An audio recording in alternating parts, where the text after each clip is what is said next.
তো ক্যামেরার সামনের গল্পটা কিরকম ভাবে শুরু হলো? অ্যাক্টিং হঠাৎ করে সিনেমাটোগ্রাফার থেকে? লাইফে মানে সত্যি মানে সবার বলে না যে লাইফ যদি এরকম হয়ে যায় তোমার গ্রাফটা, তাহলে তুমি মরে গেছো। লাইফে এই Actually. জিনিসটা থাকা খুব দরকার। তো এই জিনিসটা অলওয়েজ ছিল, হুম মানে যেরকম আপসও আছে সেরকম ডাউনও আছে।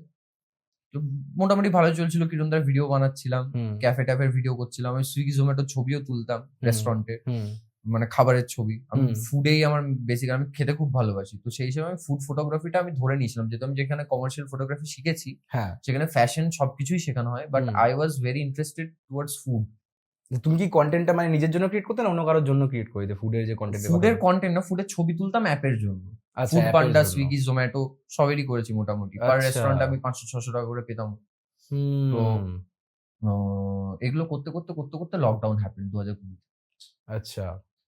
সব বন্ধ, সব বন্ধ, মানে সব বন্ধ। সেটা একটা খুব ড্রাস্টিক মানে ডিপ্রেশন ফেজ বেসিক্যালি। আমি বাড়িতে একদিন, আমি লাস্ট 1 বছর আগে বাড়ি গেছি, আমি এখনো বাড়ি যাইনি টিল নাও। হুম ঠিক আছে, তো বাড়ি আমি সেরকম একটা যাওয়া পছন্দ করি না, হুম। কারণ ছোট থেকে বাইরে বাইরে ঘুরছি, আমি পারিও না থাকতে, 2 দিনের বেশি থাকতে পারি না গিয়ে। বাড়িতে? বাড়িতে ঘুম কমপ্লিট হয়ে যায়, আবার কলকাতা চলে আসি, এরকম একটা ব্যাপার। বাড়িতে তুমি ঘুমাতে ঘুমোতে যাও? যাই, যখন খুব স্ট্রেস চলে বাড়ি যাই, 2 দিন ঘুমাই, আবার আমি চলে আসি back to Sorry, কলকাতা।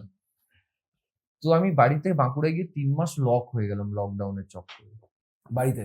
বাড়িতে কি করব, কিছু তো করার নেই, লকডাউনে কি করব। আর অ্যাকচুয়ালি কি বলতো, আইডল বসতে থাকলে না ক্রিয়েটিভিটিও চলে যায় মাথা থেকে। ক্রিয়েটিভিটি তো গুলি মেরে দেয়, ক্রিয়েটিভিটি ছেড়ে দে, তখন ক্রিয়েটিভিটি Frustration. মনে হয় অনেক দূর চলে গেছিল, ইউক্রেন চলে গেছিল আমার। ঠিক আছে, আমি বসে আছি ভাই, সারাদিন কি করব। ব্রেকিং ব্যাড শেষ করলাম, প্রচুর সিরিজ দেখলাম, সিনেমা দেখলাম, মন্টু পাইলট দেখেছিলাম মনে আছে আমার লকডাউনে। যা পেরেছি দেখেছি, খুঁজে খুঁজে যা পেরেছি দেখে নিয়েছি, আর কিছু দেখার নেই। তো জানুয়ারিতে যখন লকডাউন পড়েনি, চায়নাতে অলরেডি কোভিড চলে এসছে, বাদল দাসের যে ডিরেক্টর এসডি দে, সে আমার কাছে একটা স্ক্রিপ্ট নিয়ে এসেছিল। ওর নাম কি এসডি দে নাকি? না, ওর নাম হচ্ছে শুভদীপ দে। শুভদীপ দে। তোর এসডিটা ইউজ করে সব নাম। আচ্ছা। তো আমি শুভদীপ দা বলি। তো শুভদীপ দা আমার কাছে একটা স্ক্রিপ্ট নিয়ে এসেছিল, অ্যাবস্ট্রাক্টস ইন কলকাতা বলে, একটা মিনি সিরিজের গল্প। আচ্ছা। তো তখন আমি কিন্তু শুট করি, অ্যাক্টিং করি না। অ্যাবস্ট্রাক্টস ইন কলকাতা একটা মিনি সিরিজ, যেটা অনেকেই জানে না, হয়তো এই পডকাস্টটা দেখার পর, হয়তো অনেকে গিয়ে খুঁজে দেখবে। তো অ্যাবস্ট্রাক্টস ইন কলকাতাটা হচ্ছে প্রথম যেখানে আমি অভিনয় করেছি। এটা কি কোনো চ্যানেল না সিরিজ? চ্যানেল চ্যানেলের আছে, নাম এটা? চ্যানেলের নাম হচ্ছে ফিল্ম ক্রিড, যেখান থেকে আমার আচ্ছা। প্রথম অ্যাজ আ ইন্ডিভিজুয়াল একটা শর্ট ফিল্ম যায়, মিম কালচার, যেটা বাদল দাসের ভাইরাল হওয়ার পরে ওটাতেও মোটামুটি অনেকটাই ভিউজ টানে। ফার্স্ট তোমার ট্রামলাইন, তারপরে ফার্স্ট হচ্ছে ফিল্ম ক্রিড, ওটা ফার্স্ট। অ্যাবস্ট্রাক্টস ইন কলকাতা বলে একটা মিনি সিরিজ হয়। আচ্ছা। তো যেখানে আমি একটা ক্যারেক্টার প্লে করি, মানে আমাকে নিয়ে আর কি, বাস্তব ঘোষ। আচ্ছা, মানে ওটা কি তোমার ফার্স্ট স্ক্রিন প্লে? ফার্স্ট আচ্ছা আচ্ছা। ফার্স্ট। তো সেটা সেকেন্ড পার্টে লাফটার সেনও ছিল আমার সাথে। আচ্ছা। ঠিক আছে, ও হয়েছিল কি জানো, আমি করেছিলাম বাস্তব ঘোষ, আমার সাথে যে মেয়ে ছিল সে হচ্ছিল ইমাজিনেশন, কল্পনা, আর তার দাদা হচ্ছে ফিলিং, ওই এক্সপ্রেস, মানে যে বলে না ফিলিংস গুলোকে এক্সপ্রেস করে ফেলে। আচ্ছা। তো সেই যে ফিলিংটা এক্সপ্রেস করার, সেটা লাফটার সেন প্লে করেছিল, একটা ক্যারেক্টার। আচ্ছা। সবাই আমরা করেছিলাম এরম ভাবে। এই ক্যারেক্টারের কথাই বলছো? ইয়েস, বাস্তব ঘোষ। সো এটা হচ্ছে ফার্স্ট আমার মানে অন স্ক্রিন আর কি অ্যাক্টিং। আর খুব খারাপ অ্যাক্টিং করেছিলাম আমি, তাও এসডি দা আমাকে বলেছিল না ভালো হচ্ছে, আমাকে পুশ করেছিল। জানি না, এই কাজটা করার পর 4-5 হাজার মানুষ দেখেছিল আর বলেছিল ভাই ভালো লেগেছে, হেসেছে মোটামুটি। ওকে, এই যে আমি এটা চালু করলাম, এই যে আমার ফার্স্ট অন স্ক্রিন, এই যে এটাকে ডেবিউ বলা যেতে পারে, ডেবিউ যে হলো, তারপর আমি 1 বছর পর বাড়ি গেছিলাম, এত কাজ করেছি মাঝখানে। তো অ্যাক্টিংটা ওয়াজ নেভার প্ল্যান্ড যে আমি অ্যাক্টিং করবো, বিকজ আমি নিজে খুব শাই টিল নাও ক্যামেরার সামনে। সেটা এখন বোঝা যায় না, বাট আমার ভেতরে অভ্যাস হয়ে গেছে অ্যাকচুয়ালি, একটা শাই ব্যাপার আছে, আমি পারি না ঠিক করে সেই ব্যাপারটা করতে, ট্যাকেল করতে। তো এসডি দা আমাকে বলেছিল যে তুই এটা করবি, আমি তখন মুখের উপর রিজেক্ট করে দিয়েছিলাম জানুয়ারি মাসে, যে করবো না দাদা, আমি অ্যাক্টিংটা পারি না, তুমি আমাকে শুট করতে বলো আমি করে দেবো, আমি অ্যাক্টিংটা আমার দ্বারা হবে না। তোমাকে অ্যাপ্রোচ কেন করলো? অপশন তো পাঠ জানি না ভাই, মনে হয়েছে হয়তো যে আমি করতে পারবো, আই ডোন্ট নো। এসডি মনে হয়েছিল যে এটা আমিই করতে পারবো, এসডি মনে হয়েছিল হয়তো তোমার ওই ক্যারেক্টারটা তুমি আমি ফিটিং করবো, আমি জানি না কেন মনে হয়েছিল। তো করি, সেটা কি হয় এবার লকডাউনে এত ফ্রাস্ট্রেটেড হয়ে যায় না আমি, যে কিচ্ছু কাজ নেই, আমি বুঝতেই পারছি না কি করবো, সবে একটু মার্কেটটা ধরছিলাম, সব শেষ হয়ে গেল ভাই।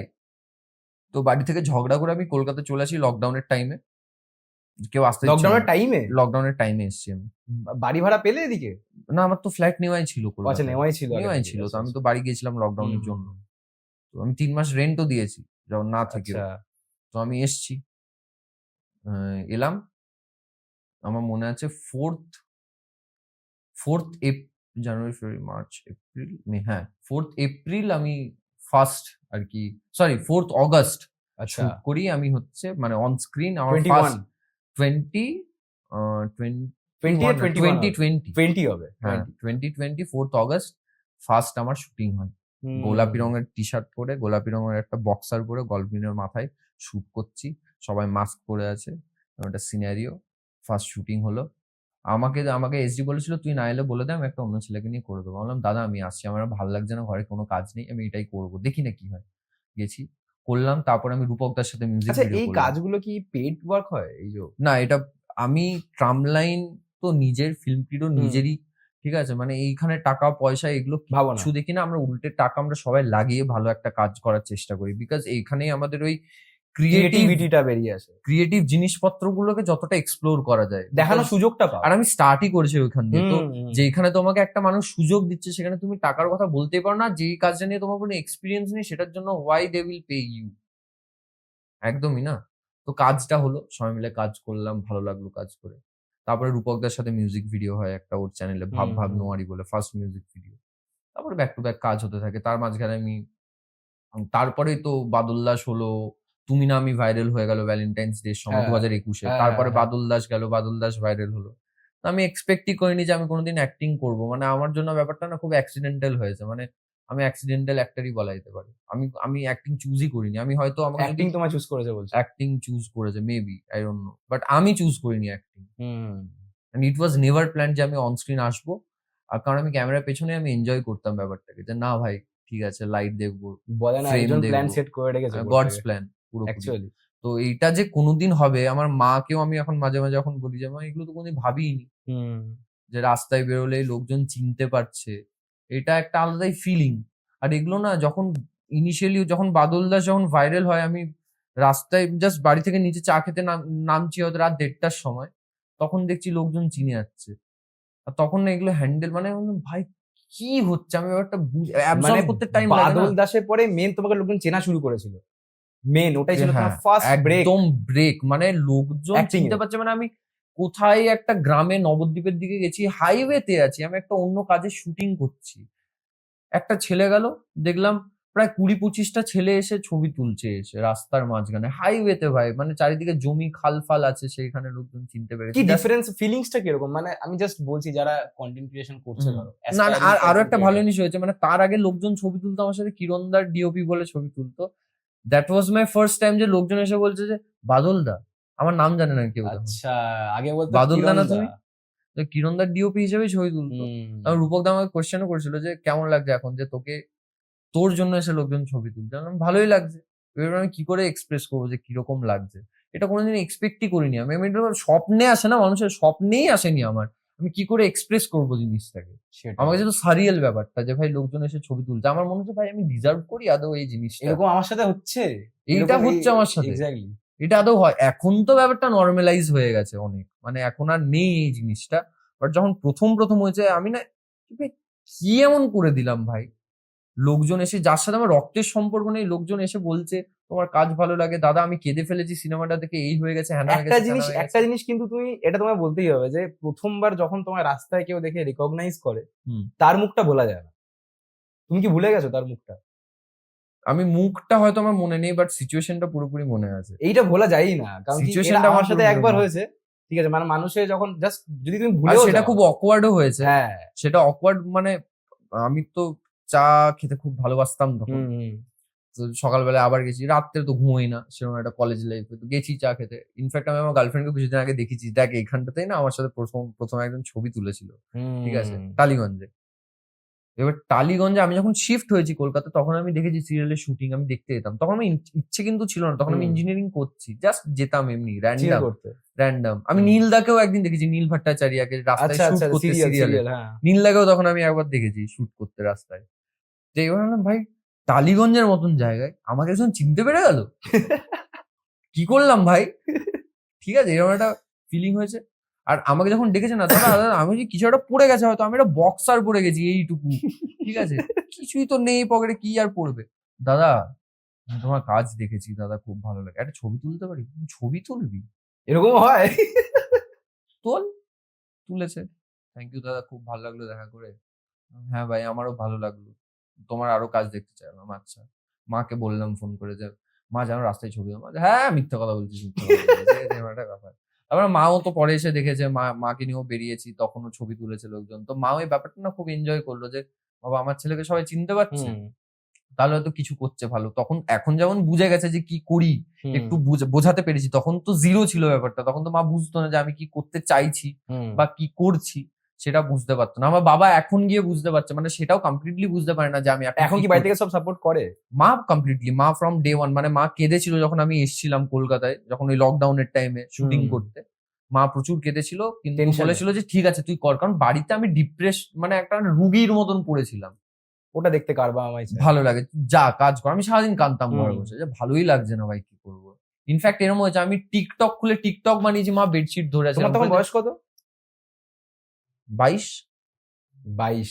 আচ্ছা, তাই জন্য এই ট্রিগার পয়েন্ট। এইটা তো মিড লাইফ ক্রাইসিস, কিছু করারই নেই। 22। এটা এমন একটা বয়স না, এটাতে এই জায়গাটা দিয়ে যে পাস আর করবে না, তারপরে আমি কাজ করেছি, তার আগে টাকা আর্ন করেছি, ওটাই ঠিক তো আছে না? মেন আমি- প্রবলেম। আর আমি দেখছি হাতে টাকা আসছে না, মা বলছে তোকে আমি 3,000 টাকা করে দিচ্ছি মাসে, তুই ঘরে থাক, এরকম একটা ব্যাপার প্রবলেমটা হয়ে কি গেছে। বলতো, টাকা একবার চলে আসলে প্রবলেম। হ্যাঁ, টাকা মানে যতক্ষণ না টাকার- আসছে তখন কোনো এক্সপেকটেশন থাকে টাকাটাও না। ব্যাপার না, আমি ঘরে জবলেস বসে আছি, আমার কাছে কিছু নেই করার জন্য, আমি কিছু তো হ্যাঁ। করি, কিছু তো করি। সেই কিছু তো করি থেকে অ্যাক্টিং করা হয়। তারপরে এখন যাও হচ্ছে হচ্ছে, অনেক কাজ হয়ে গেছে, প্রায় 150 খানা মিউজিক ভিডিও হয়ে গেছে, 100 খানা প্রপার ইউটিউবে আপলোড হয়ে গেছে মিউজিক ভিডিও, শর্ট ফিল্ম। মানে এখন ভেবেও কিরম লাগছে, আগে আমি কাউন্ট করতাম যে এতগুলো মিউজিক ভিডিও হয়ে গেছে, এখন এত হয়ে গেছে আর কাউন্টও করা যায় না। বেশ ভালো ফিলিংটা, যে এখন রাস্তায় বেরোলে যে লোক চিনতে পারছে। প্রথম প্রথম জিনিসটা অ্যাবজর্ব করতে খুব প্রবলেম হয়েছে। মানে আমি এটা হয় এক্স্যাক্টলি, না? আমার প্রশ্ন ওটা ছিল যে লাইক হঠাৎ করে যখন ডিফারেন্সটা আসে, কারণ কি যারা এখান থেকে Difference ভাইরাল তো গেলে তো এসছে। ভাইরাল গেলেই ওই জিনিসটা হ্যাঁ। হয়। আর না, আমি কোনোদিন এই জিনিসটা মানে আমি যাদের সাথে কাজ করতাম তারা তো অলরেডি ভাইরাল, হ্যাঁ, তাদেরকে রাস্তায় বেরোলেই লোকজন চিনে। তুমি জানতে ব্যাপারটা, কিন্তু নিজের সাথে হলে একটা অন্য টাইপের। ঠিক আছে, এবারে না আমি বুঝতেই পারছি না ভাই, এগুলো তো আমি চাইনি কোনোদিন, এগুলো কি হয়ে যাচ্ছে, মানে একটা হয় না ডিপ ডাউন দা হার্ট থাকে যে ভাই না, এরকম করতে হবে তাহলে এটা হতে পারে, হ্যাঁ, আমি এটা চাইনি। আমার মনে হয় ভগবান তাই হয়তো দিয়ে দিয়েছে, ভগবানের কাছে তুমি যেই জিনিসটা চাইবে তোমাকে ভগবান হয়তো দেবে না, কিন্তু যেই জিনিসটা হয়তো তুমি চাইছো না সেই জিনিসটা তোমাকে দিয়ে দেবে। আর হতে পারে এটা প্ল্যান ছিল, যেটা হওয়ার সেটা হবে। যেটা হওয়ার সেটা হবেই। ওটাকে মানে ওরকম এটা ভাবে- একটা সারিয়াল জিনিস হয়েছে, যখন হুম। আমাকে প্রথমবার ছবি তুলেছে তখন না ভাই এটা কি হয়ে গেল আমার সাথে আজকে, এটা নিয়ে তো আমি সারাদিন ভাবছি এটা কি হয়ে গেল, একটা ছেলে এসে ছবি তুললো, আচ্ছা, একটা কথা কেন বলো, তুললো? এই যে তুমি যে বলছো, ঠিক আছে, এটার জন্য এটা তোমার বলতে পারো যে বাদল দাস যে ক্যারেক্টারটা ছিল, ওটা তোমার one of the most favourite character যেটা তুমি প্লে করছো স্ক্রিনে, হুম। আমার মনে হয়। হুম। আমি তোমার ভিডিওস যখন দেখছিলাম হুম। তখন আমার মনে হলো যে ওটা ওয়ান অফ দ্য বেস্ট, কারণ কি লোকজন কানেক্ট করতে পারবে। হ্যাঁ। কারণ কি ওটাতে যখন আমার কি ফিল হলো যে একটা অ্যাক্টিং এ যখন ক্যারেক্টারটা যখন ইমোশনাল হচ্ছে বা ক্যারেক্টারটা কান্না পাচ্ছে, তখন যদি যে দর্শক তারও যদি সেম ফিলিংটা যদি সে কানেক্ট করতে পারে, তখন সেটা অ্যাজ এ গুড অ্যাক্টিং হিসেবে কনসিডার করা হয়। আমার দেখো অ্যাক্টিং এ নলেজ নেই, বাট আমার মনে হলো যে হ্যাঁ ক্যারেক্টারটা অনেক বেশি এফর্ট দিতে লেগেছে। তোমার তো বাদল দাসের ক্রাফটে কত টাইম লেগেছিল, বা কি মানে ব্যাক অফ দা সেটে কি চলছিল যখন তুমি প্রিপেয়ার করছিলে ক্যারেক্টারটা? দেখো আমি আরেকটা জিনিস বলে দিই, আমাদের মেকিং একটা ভিডিও আছে পুরো বাদল দাসের, ঠিক আছে, সেটা আমাদের ট্রাম লাইনে আছে, যারা ইন্টারেস্টেড তারা গিয়ে দেখতে পারে হুম, ওখানে, হুম, হুম। ঠিক আছে, পুরো মেকিংটা আছে যে কিভাবে হুম। আমরা শুট করেছি। এবারে বাদল দাসের কথায় যদি আসি, বাদল দাসের আগে একটা গল্প হয় সৈকতকে নিয়ে, যেটা ট্রাম লাইনের দেখেছি আমি। হ্যাঁ আমারই গল্প, হুম। যেইখানে বাদল দাস ক্যারেক্টারটা ছিল, ওখানে সৈকত ছিল মেন ক্যারেক্টার। সৈকত ছিল মেইন ক্যারেক্টার। হুম। আর ওই গল্পটা আমি, আদিত্য দা মানে যে ডিওপি প্রজেক্টের এডিটর, আর রূপক দা, আমরা তিনজন বসে আমরা লিখেছিলাম। তোমরা কি সৈকতের গল্পটা। দুটোই প্ল্যান ছিল আগে থেকে? না না, আমি বলছি সৈকতেরটা লিখেছিলাম, আচ্ছা, আচ্ছা। হ্যাঁ আমারই গল্প। তো ওখানে আমি ডায়লগ লিখেছি, আমরা সবাই মিলে ডায়লগ ফাইলগ স্ক্রিন প্লে লিখেছি তিনজন মিলে। তো বিডি ক্যারেক্টারটা আমরা বানিয়েছিলাম যে একটা কমিক রিলিফের জন্য, যে এটা এরকম ফান হতে পার্ট পারে। থাকবে। হ্যাঁ, তো সেটা আমি প্লে করবো, সেটা মানে ইট ওয়াজ কি বলবো, ডিসাইডেড যে এটা আমি করছি। সৈকত মেইন ক্যারেক্টারটা প্লে করছে, স্নিগ্ধা বলে একটা মেয়ে ছিল, ওর যে গার্লফ্রেন্ডের ক্যারেক্টার প্লে করেছিল। আর একটা কথা হলো, সৈকত দাকে ঠিক মানে তোমার জায়গায় যদি সৈকত থাকতো, যে অ্যাক্টিংটা তুমি করছিলে হ্যাঁ, ওটা মানাতো না, বড় লোকের অ্যাক্টিংটা মানিয়ে গেছে এই জন্য কারণ মুখের সাথে। র্যাচা দেখতে না আমি, হ্যাঁ, তো হ্যাঁ, এটা বুঝতে হবে র্যাচাকে র্যাচার মতনই ক্যারেক্টারটা প্লে করতে হবে। যাই হোক, তো এটা হলো। তো ওইখানে কমেন্ট সেকশনে গিয়ে আমরা বুঝতে পারি, মানে ওই কাজটা আমরা সবাইকে শেয়ার করেছিলাম, ঠিক আছে, যে ভাই দেখ এটা বানিয়েছি, দেখ তো কেমন হয়েছে, এরকম একটা ব্যাপার। তো ওখানে না দেখি যে বিডিকে নিয়ে প্রচুর কমেন্ট আসে, লোকজন ভিডিও ব্যাপারে জানতে চাইছে যে ওর যে ভাই সিনটা কি হলো। তো ভালো ব্যাপার আছে, কারণ ওখানে বিডির এক্সিট পয়েন্ট আমরা খুঁজে পাইনি, যে বিডিকে না। কোথা থেকে সরাবো। তো বলেছি যে বিডি সিগারেট খাচ্ছে, চায়ের দোকানে বসে সিগারেটটা খাচ্ছে, ভাই আমার একটু পেয়েছে, হ্যাঁ আমি আসছি। ওই যে বেরিয়ে গেল, তারপরে শেষ তারপর থেকে গল্প, শেষ, তারপরে হ্যাঁ। গল্প শেষ, ঠিক হ্যাঁ, আছে, তারপরে বিডিকে দেখানো হয়নি। তো না। বলছে, তাহলে বিডিকে নিয়ে একটা গল্প হতে পারে। এবারে তখন এসডির সাথে আমি আলাদা ফিল্ম ক্রিডে কাজ করতাম, আর রূপক আদিত্যদার সাথে ট্রাম লাইনে কাজ করতাম। আচ্ছা, তখন সাইমালটেনিয়াসলি তো আমি ভাবলাম যে এ ডিরেকশনটা করে, আর এই সিনেমাটোগ্রাফি এডিটিংটা ভালো করে, রূপকের মিউজিকটা তো ফাটাফাটি করে। তো আমরা যদি টিম আপ করি, আই থিঙ্ক আমরা বেটার কাজ করতে পারবো। তো সবাইকে এদের দুজনকে আর একে আমি বসালাম এক জায়গায়, যে দেখো আমরা এটা প্ল্যান করছি, তো আমরা যদি টিম আপ করে কাজ করি, আই থিঙ্ক আমরা বেটার কাজ করতে পারবো। এটা ডিসাইডেড হলো যে ঠিক আছে, তাহলে বাদল দাসের পুরো দায়িত্বটা এসডি কে দেওয়া হোক। তখন তো ডিসাইডেডও ছিল না যে বাদল দাস হবে, এটা আমি আসছি, বাদল দাসটা ও এসডি করুক। তো 1.5 মাস প্রায় স্ক্রিপ্ট, আর তখন মোটামুটি আমরা একসাথেই থাকি। এসডি 1.5 মাস নিজের মতন স্ক্রিপ্ট লিখে তারপরে এসছে। তোমরা স্কুলের সিনটা কি তোমরা সেই মানে বলছি আসছি। তো আমি, সৈকত, সুরজিৎ মানে যে টোটকা করেছিল, রূপক দা, আদিত্য দা, আমরা একসাথেই থাকতাম কোন্নগরে। তখন ওদের ওখানেই থাকতাম, ওখানেই পড়ে থাকতাম, আমি ওখানেই পড়ে থাকতাম, কলকাতায় থাকতাম না, ফ্ল্যাট এমনি পড়েছিল। শুটের জন্য না, এমনি পড়ে থাকতাম, ভালো লাগতো। কারণ ওদের সাথে কাজ বাজ চলছে, গান গাইছে রূপক দা, বেশ ভালো লাগছে, নতুন গান, ভালো বন্ডিং হয়ে গেছে, ওখানেই পড়ে আছি। তো তারপরে এসডি স্ক্রিপ্ট লিখে আনে, যে ভাই এটা আমি লিখেছি। ও ওখান থেকে লুফোলস বার করে করে করে করে করে করে একটা স্টিচ করে একটা গল্প লিখেছে, যেটা আমরা বাদল দেশে দেখতে পেয়েছি আলটিমেটলি। তারপর ওখানে আমরা আমাদের ইমপ্লিমেন্টেশন দিয়ে একটা ফাটাফাটি গল্প রেডি হয়েছে শুট করার আগে, মানে প্রি প্রোডাকশনের কথা বলছি। 4 বছর আগে একটা গল্প এক্সিকিউট করা, যেটা মানে তুমি পাস্ট দেখাচ্ছ, প্রেজেন্ট দেখাচ্ছি সব। আমি বলছি এবার এই জিনিসটা কোথা থেকে এসছে, এই জিনিসটা এসছে সাউথ ইন্ডিয়ান মুভিজ থেকে, বিকজ আমি হস্টেল যাওয়ার পর থেকে প্রচুর সাউথ ইন্ডিয়ান সিনেমা দেখি।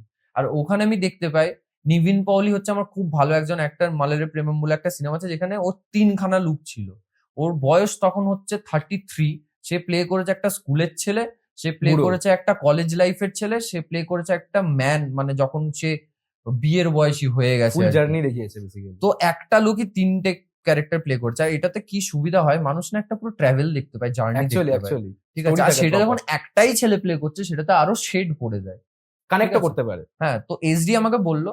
তো আমি প্রচুর সাউথ ইন্ডিয়ান, আর সাউথ ইন্ডিয়ান সিনেমা দেখেছি, মানে আমি ভালো সাউথ ইন্ডিয়ান সিনেমা দেখেছি। আমি বলছি না যে পুরোনো সাউথ ইন্ডিয়ান সিনেমা খুব বেশি দেখে ফেলেছি, বাট আমি সাউথ ইন্ডিয়ান সিনেমা যেগুলো খুব কাল্ট মুভিজ, সেগুলো আমার সবগুলোই প্রায় দেখা। বিজয় সেতুপতি তো আমার ফেভারিট অ্যাক্টর। আচ্ছা, তো 96 হচ্ছে আমার ফার্স্ট মুভি যেটা আমি সাউথ ইন্ডিয়ান ল্যাঙ্গুয়েজে দেখি, 96 বিজয় সেতুপতি। তারপরে মালারে প্রেমম দেখা হয়।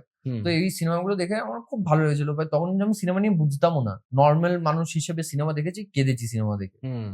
তো এসডি প্ল্যান করলো যে না, তাহলে এরম ভাবে আমরা করব, আগে আমরা দাড়ির পার্ট শুট করব, তারপরে হালকা দাড়ি শুট করব, তারপরে একবার ক্লিন শেভ শুট করব, মুকুলকে 3টে প্লে করতে হবে। যে ভাই মজা আছে, মেকআপও অ্যাকচুয়ালি খুব রিয়েল লাগছিল। মেকআপ ছিলই না আমাদের, হ্যাঁ আমরা কোনো শুটে মেকআপ। বাচ্চা ছেলেটার কি করে তাহলে, মানে কোনো মেকআপ, বাচ্চা ভার্সন যেটা দেখে মনে হচ্ছে সত্যি বয়স কমে গেছে। না, ওটা তো আমার চুল আর দাড়ি কাটানো হয়েছিল, বাকিটা অ্যাক্টিং। আচ্ছা, কোনো মেকআপ রাখি না আমরা শুটে, কারণ মেকআপে একটা আলাদা খরচা হয়, সেটা তখনকার দিনে আমাদের কাছে বিয়ার করার টাইম মানে টাকাও ছিল না। আমরা আই থিঙ্ক বাদল দাস আমরা শুট করেছিলাম 9,000 টাকায় টোটাল 9,000 টাকা। সেটাও স্ক্রিপ্টিং এ মনে বহুত টাইম লেগেছে না? 1.5 মাস।